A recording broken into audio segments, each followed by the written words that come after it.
Hello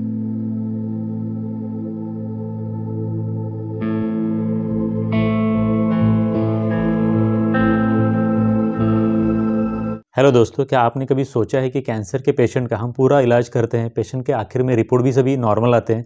फिर भी कुछ पेशेंट ऐसे होते हैं जिनमें कैंसर वापस आता है। इस तरह से कैंसर का रीअकरेंस क्यों होता है? कैंसर की सर्जरी करने के बाद या फिर कैंसर की ट्रीटमेंट करने के बाद कैंसर वापस दोबारा उसी पेशेंट में क्यों होता है? इसी के बारे में आज हम इस वीडियो में आगे बात करेंगे। कैंसर का पूरी तरह से इलाज करने के बाद भी उस पेशेंट के बॉडी में, उस पेशेंट के शरीर में कुछ ऐसे कैंसर के सेल्स होते हैं जो कि उस पेशेंट के बॉडी में छुपे रह जाते हैं, जो पूरी तरह से डिस्ट्रॉय नहीं होते, और यही कैंसर के सेल आगे जाकर के समय के साथ फिर से एक बार एक्टिव हो सकते हैं। इसके वजह से भी उस पेशेंट में दोबारा कैंसर हो सकता है। इसके साथ साथ बहुत से ऐसे पेशेंट होते हैं जो कि डॉक्टर का कहा नहीं मानते, मतलब कि अपना इलाज अधूरा ही बीच में ही छोड़ देते हैं। पैसों की वजह से हो सकता है, फिर पैसों के साथ साथ और भी कोई उनके फैमिली इश्यूज हो सकते हैं, लेकिन इस तरह से डॉक्टर की बात ना मानकर इलाज को बीच में से ही छोड़ देना, ये भी कैंसर का रीअकरेंस होने का एक बहुत महत्वपूर्ण कारण होता है। इसके बाद कुछ पेशेंट ऐसे भी होते हैं जो कि फॉलोअप पर वापस दिखाने के लिए समय पर नहीं आते हैं। बहुत से पेशेंट को डॉक्टर्स बताते हैं कि आपको 15 दिन के बाद या फिर 10 दिन के बाद फॉलोअप के लिए आना है।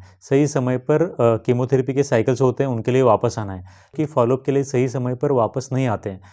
इसके वजह से भी उस पेशेंट में आगे जाकर के फ्यूचर में कैंसर का रीअकरेंस होने का खतरा काफ़ी ज़्यादा बढ़ जाता है। इसके बाद बहुत से ऐसे भी पेशेंट होते हैं जो कि कैंसर से ठीक होने के बाद अपनी लाइफस्टाइल में फिर से दोबारा चेंजेस नहीं करते। पेशेंट ऐसे होते हैं जो कि स्मोकिंग की वजह से कोई कैंसर हुआ था या फिर टोबैको की वजह से कोई कैंसर हुआ था, उससे सर्जरी के वजह से या फिर कीमोथेरेपी लेने की वजह से या फिर रेडिएशन की वजह से पूरी तरह से ठीक तो हो जाते हैं, लेकिन यही पेशेंट कुछ समय के बाद फिर से एक बार टोबैको खाना या फिर से एक बार शराब पीना या फिर से एक बार स्मोकिंग करना शुरू कर देते हैं। तो ऐसे जो भी पेशेंट होते हैं उनमें भी उसी कैंसर का रीअकरेंस फिर से फ्यूचर में हो सकता है। इसके बाद आप सभी को पता है कि कैंसर के कुछ पर्टिकुलर ग्रेड्स होते हैं, कैंसर के कुछ पर्टिकुलर स्टेजेस होते हैं, जिनके बारे में मैं अपने पिछले कुछ वीडियो में बात भी कर चुका हूँ। तो इस तरह से कुछ पर्टिकुलर स्टेज के जो कैंसर होते हैं या फिर कुछ पर्टिकुलर ग्रेड के जो कैंसर होते हैं, उनमें भी कैंसर का रीअकरेंस होने के चांसेस काफ़ी ज़्यादा होते हैं। फॉर एग्जांपल, अगर कोई कैंसर है जो कि 4th स्टेज में है और उसके साथ साथ वो कैंसर 4th ग्रेड का भी है,